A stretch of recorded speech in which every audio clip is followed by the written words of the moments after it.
I always start my books with a question, and I guess the question leads to research, and eventually that leads to a book, which is the way it goes. And my question 26 years ago was, what kind of a marriage was this that Ben Franklin had with Deborah? I just didn't get it. I mean, there were these affectionate letters between them that were crossing the ocean, and yet she wasn't there. And they were affectionate, but he's also talking about other things. Anyway, long story short, I said, well, I'm going to write a book about her. And I brought it to, I guess, a publisher, and they said, nah, we don't want to hear about Deborah Franklin. She was this dumb, stupid woman. We don't care about her. Everybody says she was no match for Ben Franklin. It was a mistake with the school marriage, and that was it. So after doing the research on it and all of that, I put the book away. And about 15 years ago, I said, you know, I still think there's a book there somewhere. And once again, I think I tried sort of vaguely, and nobody cared. And then about 6 or 7 years ago, I said, you know, there's a lot about women's history we don't know, and we're beginning to hear about it a lot more now. Again, you know, the third wave of feminism, if you will. And we need to put some of these women on the record. So once again, I did more research, and I took it to my publisher, which is now Beacon Press, and I had already done 2 books with them. And they said, well, we really don't want just Deborah, we want all the women. So I said, oh, okay. And so that's how the book came to be. But Ben Franklin, I would say that Ben Franklin admired women, but I'm going to equate it to electricity. He was attracted to it, and he found their charge just as exciting and just as dangerous. And really that's, I think you'll see that when I just go through some of this. So this talk could last a long time, but I'm going to try to keep it as briefly as I can, which won't be brief, because Ben had a long and interesting life. So you know about Ben Franklin, of course, the signer of the Declaration, the revered statesman, oldest of the founding fathers. We know about his many experiments with lightning and electricity on the lightning rod and all of that. So this is what we think about him. And we also think about him as this person of discretion above all, reason above all. And here's just a few of the famous quotes that you've seen, I'm sure, before, that actually are from his almanac. But by the way, there's a little pile of printed material near our almanac display near the front desk, and it has every saying that he had in every one of his almanacs, and it's free if you want to pick one up. Thank you. Yes, so you can read them there. But you see, these were sort of what we think about him. And the almanac, the first one was in 1733, actually published in December of 1732. Again, always the man of discretion. People associate, the average person associates Ben Franklin as a person of learning and knowledge and discretion and logic and reason over emotion. And that's what most people, if you ask them on the street, that's what they think about him. I discovered something else. Here he is again, the father, of course, on the $100 bill, thrift above all, and the person, the way to wealth, and all of his writings about this. As we think about him, this is how you get wealthy. You think and you strategize, and you never let emotion get in the way. And you know, as I say, he always admired women. Way back, Silence DoGood letters that were secretly published by him. His brother didn't know that his name. He was an apprentice to his brother. The Silence DoGood letters. He loved to be in the voice of a woman and make fun of society, satirize it in some way. And Silence DoGood was a widow that he created, and there are 13 or 14 really very charming essays. And one of them, he talks about how night walkers, or prostitutes, were really admirable. I mean, Ben liked to make fun of Boston and the Puritans and hypocrisy. And so this one, he celebrates the prostitutes. He's 16 or 17 years of age, and he's celebrating the prostitutes. And he says they're great for the economy, they make people happy, and also they give a lot of business to the shoemakers. So it's really quite amusing. Well, his brother found out, of course, that was one of the many things that Ben did that didn't exactly please his brother. And so eventually, he was whipped and so on. Eventually, he ran away from Boston, and he ran to Philadelphia. I shouldn't say ran, he had to take many boats and have many adventures. And by the time he got there, it was a 2-week journey for him. He had his trunk sent by sea, as most of the travel was in those days. The roads were so bad. And he was dirty and unkempt and starving.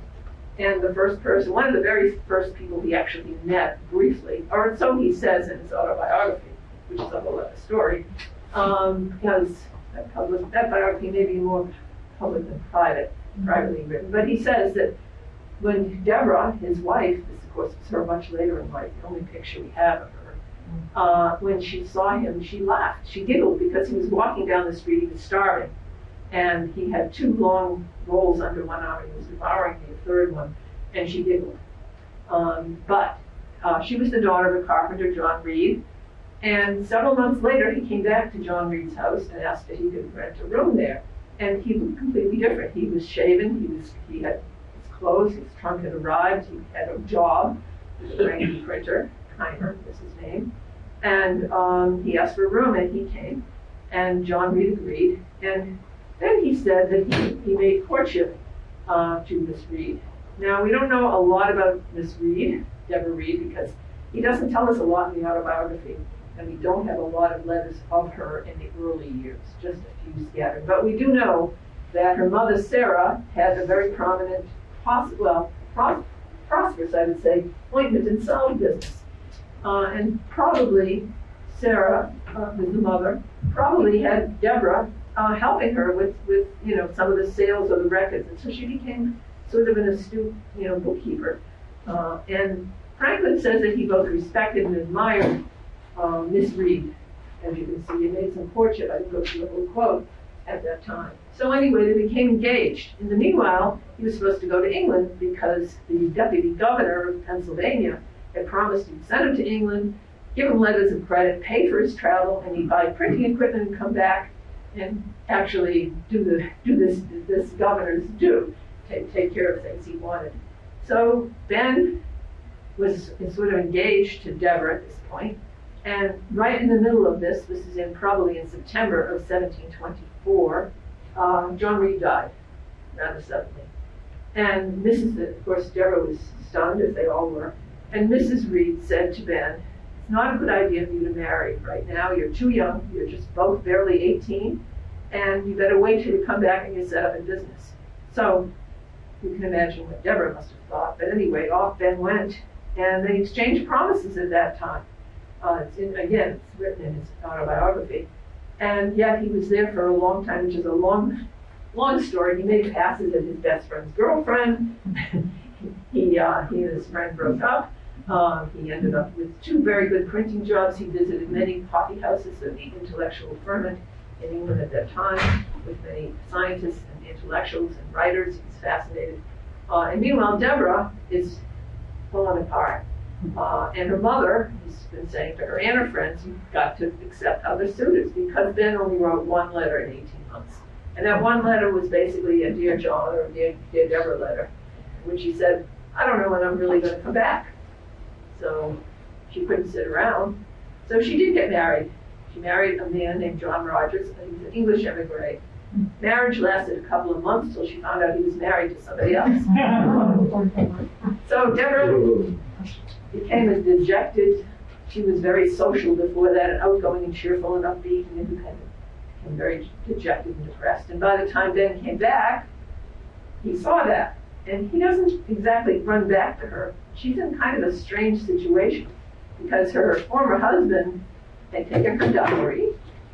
He had gambled it or had debts. And then he disappears in 1727 or 8 to the West Indies. And then rumors float back that he was killed in a brawl.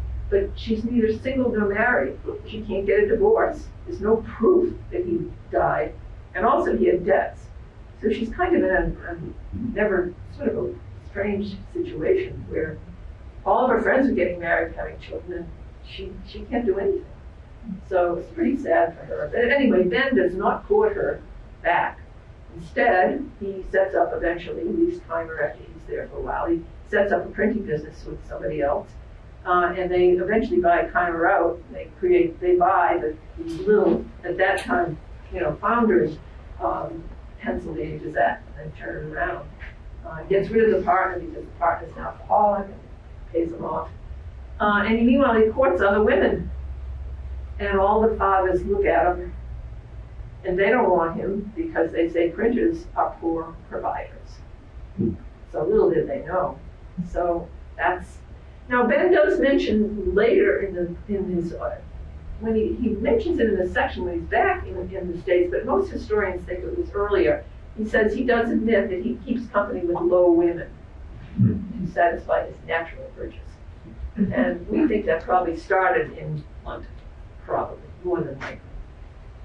Anyway, 1730, he's now owns his printing company, B. Franklin Printing, and he's independent. It's July of 1730, and he talks to Mrs. Read, and he says, "I really feel guilty about Deborah. It's my fault that she's in this situation." And to his surprise, Mrs. Read says, "Well, it's my fault too, because I said to her, you don't sit around, you should get married." So the next thing we know in the autobiography, Ben has a way of taking key emotional moments in his life and sort of glossing them over. So there's a lot that we don't know. It gives a lot of ground for historians to delve in and speculate, which is what they do. 101,000 books on Benjamin Franklin, according to World Cat Library. 101,000. Anyway, so all he writes is, on September 1, 1730, I took Deborah as my wife. Not in a church wedding, we moved in together. Common law marriage. It wasn't completely unheard of, okay? But it was a little unusual. But he couldn't marry her in a church wedding. It would have been bigamy. And if Rogers could be proved dead, he would be liable as the husband for Rogers' debts. So that's what they did. And all seemed to go very well. Deborah immediately took over his stationery shop, and she helped him with probably the books and his printing. And she was very gregarious, and she knew many, many people in Philadelphia. She'd grown up there. And so all seemed to be well until about 6 months later. And then one day, and I just want to say this. Here's just an example of her writing.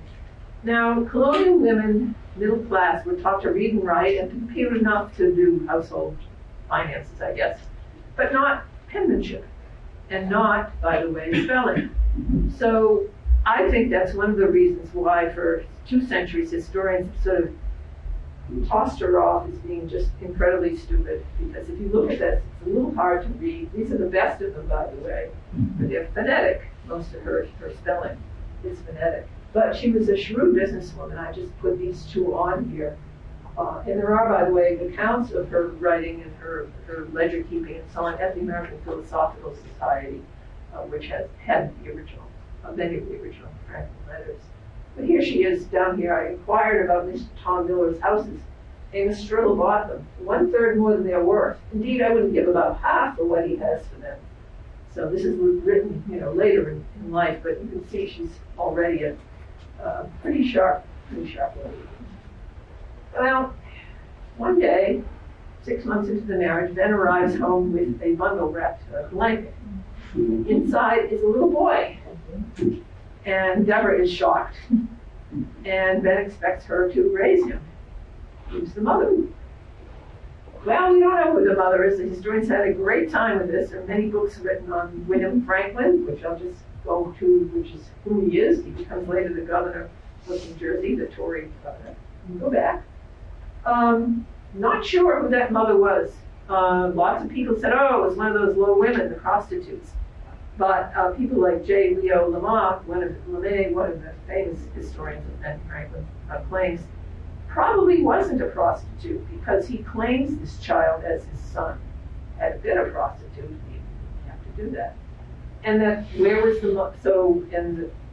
whoever this woman was, her husband or whatever, was probably away at sea for a year or 2. So she had this baby, and what could she do? She couldn't keep it. Anyway, it was Deborah's at that point, whether she liked it or not. And the relationship was never really great. She did not want to take care of the baby. But she did, grudgingly. Back to Deborah.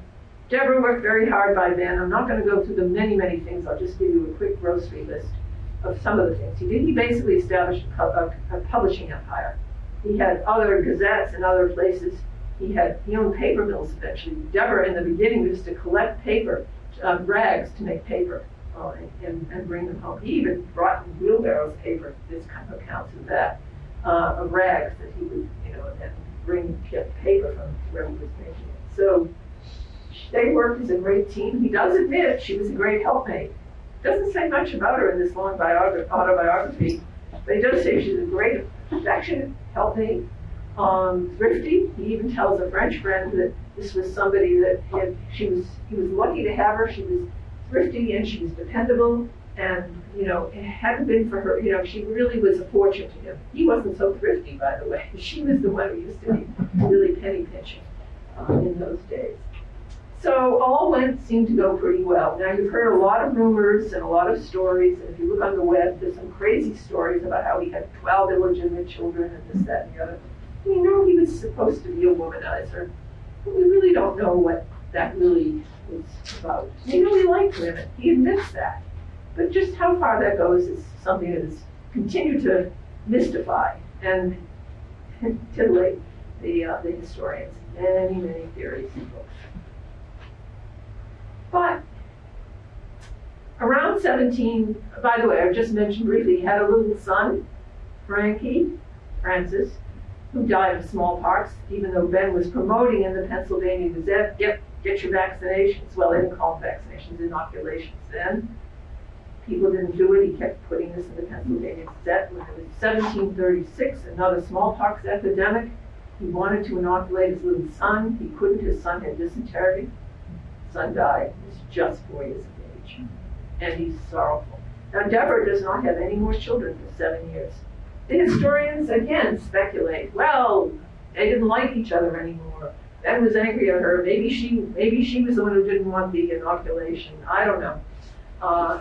All this stuff. My theory is, because really not a lot's been done about Deborah in feminist scholarship, my theory is that she either had miscarriages or stillborns, because the average married woman had 7 or 8, in colonial days, 7 or 8 children by births. So something happened. Anyway, 1743, she does have Sarah, their one daughter, their one living child. And she and Billy, they call them, always remained friendly, even though Deborah didn't have the greatest relationship with him. So, back to Ben and his philandering, or would-be philandering. You don't know. But 1744, and now he's done many things. He's already invented the Franklin stove. He's been he's clerk of the assembly. He's the printers.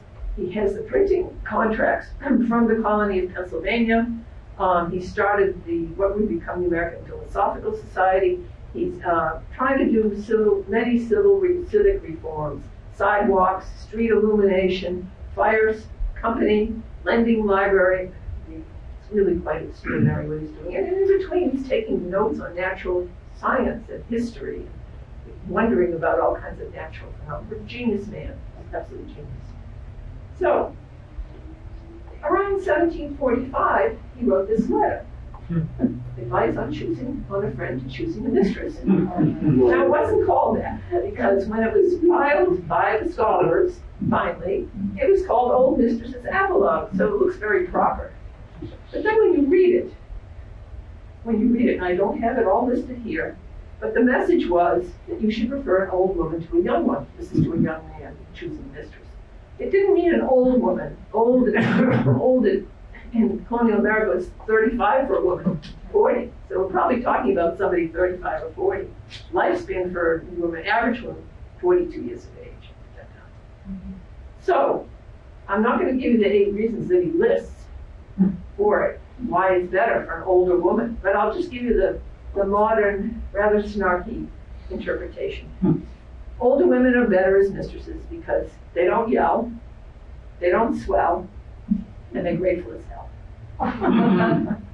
So scholars have raised their eyebrows when this was finally unearthed. They kept it secret for many, many years, 2 centuries.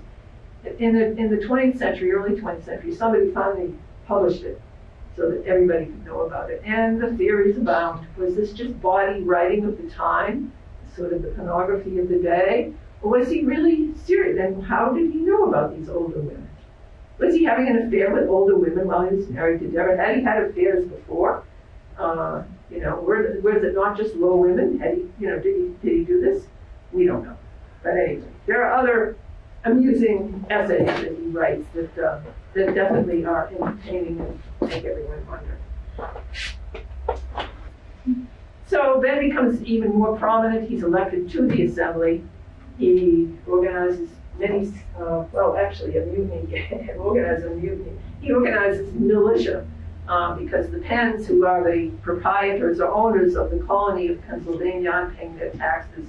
There are hostilities and attacks and deaths during the French and Indian War on the western frontier by the Ohio River Valley. And the Quakers, who are mostly run the assembly, don't want to do anything, and the Penns aren't paying their proper taxes and the English come in. And anyway, so Ben becomes sort of a notorious character to the Penns, but much beloved by the townspeople and all over Pennsylvania because his gazette is sort of widely sold, and he's always writing pamphlets about various issues.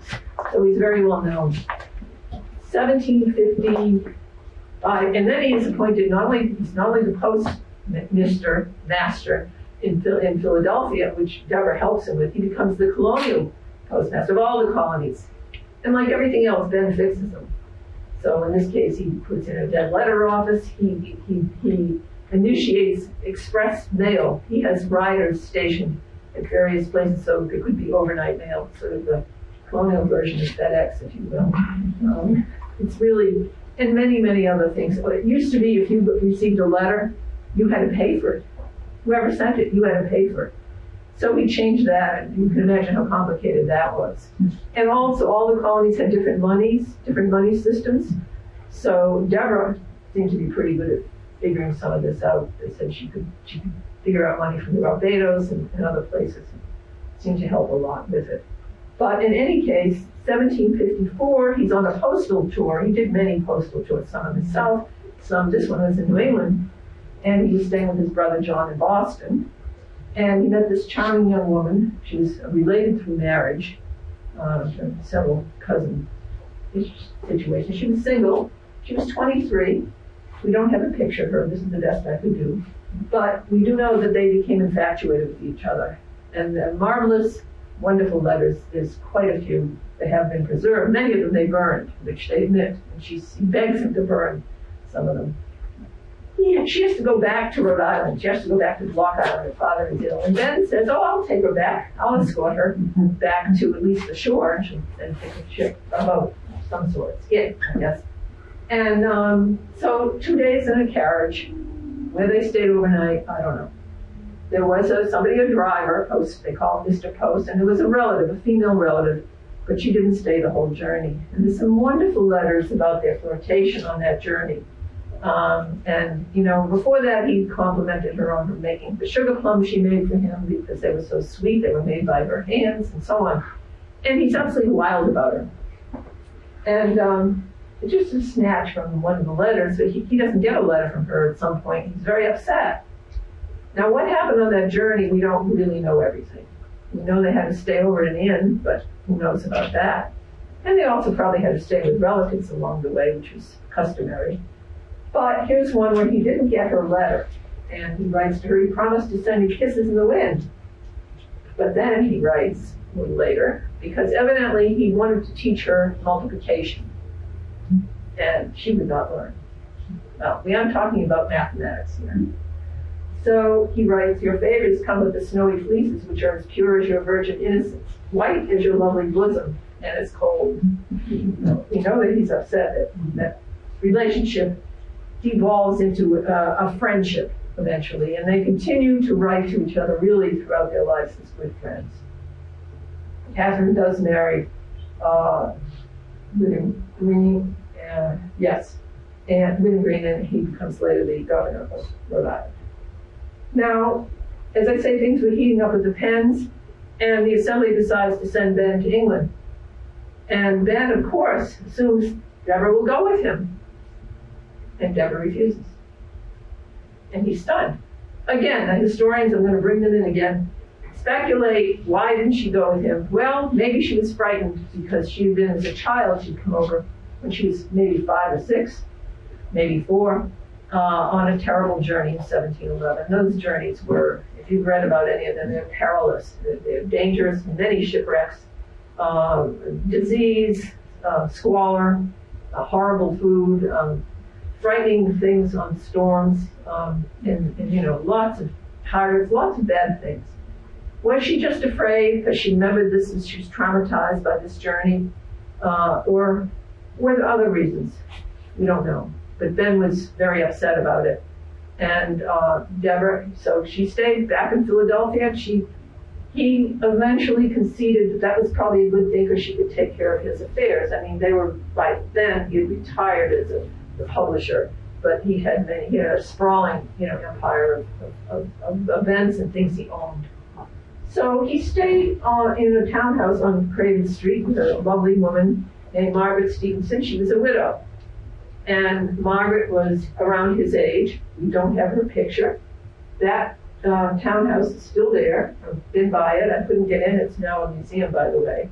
And they even call it the Ben Franklin House. By the way, it's a tourist trap, actually. I've never been in it, yeah. I have. So, 36 Craven, it was a different address then. But what we do know about Margaret is she was very much in some ways like Deborah. She was warm. She took care of him like a wife. He got sick soon after he came to England, cold burning stoves and the foggy air and whatnot. She took care of him. She nursed him. She re-outfitted him in English clothes. She introduced him to many British fashions and sort of acquainted him and got him really quite, he became enamored with them. Introduced him to her friends. He had many friends, of course, scientists and other writers and publishers there. And they sort of operated like a couple. And their friends assumed that they were an item. This went on for, he was only supposed to be there for 6 months. He was there for 5 years. But meanwhile, soon after he was there, within a few months, one of his friends, William Strahan, who eventually becomes the publisher to the king, writes to Deborah and he says, Ben is very popular here. And there were a number of ladies who would sail twice as far across the Atlantic to be with him. And I suggest that you come over here to protect your interests. But Deborah refuses. She doesn't go. And this is quite a blow to both of them. And he writes to her now and then. We know she wrote to him a lot because he writes, I have your letters of it. He lists off the dates, like within 6 weeks she'd written, 8 letters, and she's always rushing to make it to the packet boat so we could get there on time. And we don't have her letters. What happened to them? I don't know. Lots of theories.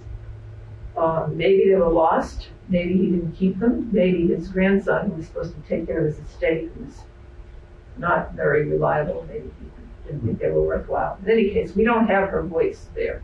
We have a couple of letters, 2 or 3 little letters from her, various things, but nothing from that period of time. We do know a lot about her from that period of time because he writes to her about various things, and he tells her to send this and that, and she sends all kinds of goods to him, American goods and commodities and apples and buckwheat and corn and pears and things that are American. She even sends squirrels at one point. There are people who want to see what an American squirrel looks like. But that's what we know. And she's obviously back there, and everybody keeps asking her what's happening with the pens, and he tells her to be very quiet. He does not discuss a lot of the politics with her because he doesn't want to. Number one, there may be spies when reading the mail. Number 2, he doesn't want her to discuss them. So that's what we know. Margaret Stevenson, we know that he does say later in a subsequent journey, he writes to Deborah that Margaret Stevenson is the greatest lady in England. And you can imagine what that meant to her. It had to be pretty rough. He also writes later to her daughter Polly, this is probably a wedding picture, that living with Margaret had been among the happiest years of his life. So we know that, was this an 18th century version of legal separation? I don't know. I think sort of. They write very affectionate letters to each other, as you saw earlier. They call each other my dear child. I guess that's the equivalent of sweetie today or something. She's always filling him in with news, and he's sending her lots of gifts all the time. English china and snuffers, candle snuffers, and fabrics and clothes and furniture, all kinds of things. But it's, I don't know whether she just made that decision. How naive could she be? I mean, he was only in his 50s when he was over there the first time. So, it's unlikely that he just was totally faithful to her. And it sounds like he and Margaret, from everything I've read, were considered, a couple. Anyway, he does come back in 1763. He's here for 2 years. And he writes to all his friends that he wants to be back in England. And he's determined to go back. And she just can't take it. They have big fights. William, their son, writes about those arguments a little bit. And finally, to placate Deborah, he says, okay, we're going to build a house. We'll build our own house. We'll call it Franklin Court. And he designs this house, and they begin to build it. And then in 1765, the Assembly says, you've got to go back to England. Things are really bad here on the frontier. And of course, by now also things are beginning to fire up for the revolution. We've already got all the bad acts are beginning to happen, all the oppressive acts, and the Stamp Act comes a little later, but on and on and on. And eventually the soldiers come to Boston, and there are riots and protests and so on and so forth. So that's part of it too. And eventually he does become not just the agent for Pennsylvania, but the agent for all of the colonies now, not just dealing with the pens, but the whole situation of the way England is treating, the colonies. And things are getting pretty fiery. He returns to live with Margaret Stevenson. And as I say, it seems to have been another 10 years. Deborah, meanwhile, becomes ill. Her daughter, Sally, does get married. Polly, his English daughter, as he calls his family over there, his English family, she gets married, and they have kind of a competition by letter about grandchildren, whose grandchildren are better, Polly's or Sally's. It's quite a story. He even says to Deborah, those are your grandchildren. It's like he's divorced himself from that whole thing. But anyway, he starts to worry in 1773-4. He's not hearing from her anymore. And he keeps writing for her, after he had not written for many months. I don't hear from you. Are you all right? And she wasn't. She had a stroke and she dies in 1774 in December. Meanwhile, he has already, previous January of 1774, he has been roundly disciplined by the British government because it's a long story that involves the Whately letters, which I won't go into. But anyway, he's accused of being the person who really set the fire for the American Revolution.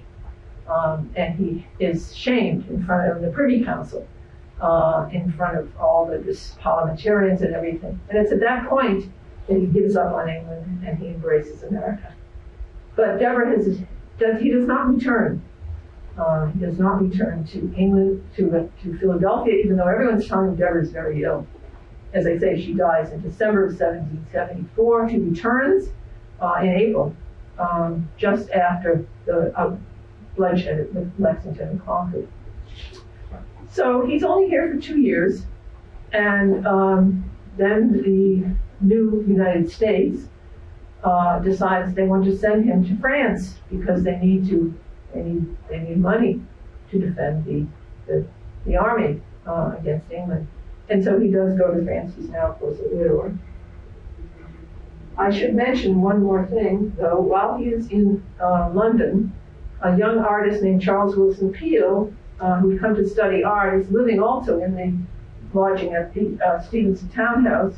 And one day he knows Ben well, of course, they live in the same house. He opens the door to Ben's room, and he sees Ben in this intimate picture with this woman.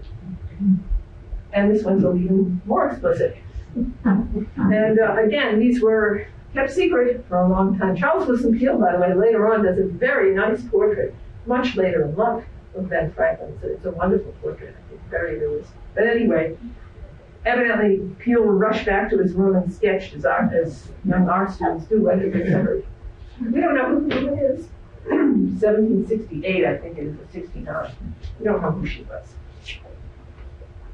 Well, while he's in France, pleading with the French and really captivating the French, magnetizing them, seducing them shrewdly, he's a chess player, not coming right at them saying, give me the money. The way John Adams couldn't understand the way he socialized with all of the French and the women in the salons and all of the other things, but he was getting to know everybody and courting their trust. Not just Virginia and the treasury, but many, many people. But anyway, while he's there, he's introduced to a young woman who is 33. He's now in his early 70s. Famous musician, she favored the pianoforte, which was new rather than the harpsichord. 33, she was married, she had 2 children. And she was such a good musician, composer and, by the way, a pianist, that Boccherini devotes his 6th piano sonata to. And they have a passionate love affair. There are over 100 letters from her that are still preserved. Amazing. And she pledges eternal love for him, and she invites him there, have regular dates, if you will, on Wednesdays and Saturdays, and dinners, and playing chess, and walks, and salons, and balls, and parties. And when he doesn't show up, or he can't stay, he's very upset. She even plays chess with him in the bathtub. She's in the bathtub. Wearing a plank. The Americans didn't get that part. So he's wearing a plank, which was custom at the time. But when it comes to the final favor, she won't grant it to him. And they become friends eventually. It's a wonderful, it's a delicious, to read those letters is incredible. And she's very bright, she's educated. All these French women he knew they were of the upper crust, if you will. So he says, well, there's no point in me sitting around here. You haven't taken care of this cherub of mine. My little cherub is all skinny now and now malnourished. I've got to be with other women. Get fat and chubby the way it's well nourished. And she has tantrums about that, of course. We then meet Madame Helvetius, the widow of a philosopher named Adrian Helvetius. She's a famous salon hostess of many salons with some of the leading intellectuals. Voltaire at one time had been there. Voltaire died at the time, so Franklin was involved here. Although I think he meets him just briefly. But anyway. But she's a little unconventional. In fact, she's very unconventional. She's sort of a free spirit. After her husband died, she kind of throws French tradition to the wind. She gets rid of her chateau, or gives her various properties to her daughters, which was unheard of at that time. She buys a little estate in Ponty, the village, and she's very bohemian. And she flits around. She's madly in love with Franklin for a while. He with her, wonderful letters exchanged between them. But she's rather scattered. She has 3 single men who live with her, 2 live at Abby's, one's a medical student. And they sort of are her social secretary. So a lot of times Franklin will arrive for dinner. And he'll write, I was washed, I bathed, I combed, I coiffured, I made myself as respectable as proper, and I got to your estate. And you were gone. You'd forgotten. You went to Paris. You had another date there. And this goes on and on for about 1.5 years. And it's really, again, delightful to read some of the correspondence. She's not so much a writer. Those poor 3 men had to kind of keep track of her, who lived in her home. But ultimately, he proposes marriage to her. He's now in his late 70s. And she is sort of on to Franklin. A lot of times, he's complaining about a sore shoulder. She says, well, what happened with that shoulder? Were you perhaps sitting under the window of some lady love, and he was strumming a guitar, and he got, cold and rheumatism from it? I mean, she doesn't let him get away with a thing. But ultimately, she does not want to marry him. He keeps proposing. And Turgot, the economist, who was a good friend of both of them, particularly of her, says that she became so frightened because I guess he became extremely impassioned, that she fled for the summer to Tours. So eventually he does go back to Philadelphia for the last years of his life. Now, I'm going to stop there. just say that one of his favorite, I think, maxims is, if passion drives, let reason hold the reins. And my theory was that, yes, I think that's the public view of him. And again, many of these maxims and aphorisms in Poor Richard's were not his. They were taken from other places. They were folk sayings. Some of them were published. Some of them came from the Bible, in fact. But through his very clever quill, you know, he transformed them into things that are pithy and memorable. So the image of him is this. This is a man of ultimate reason and respect. But what I think I discovered is this is a man where passion was always at war with prudence. And that's really who he was. And I don't think that's a view that we have in the history books or that we think about him. We think about his genius, worldly accomplishments, but not the person he really was. I think he was. I even wonder whether this iconic view of him as this ultimately wise and always guided by reason is almost a cover for what was really going on. Thank you very much.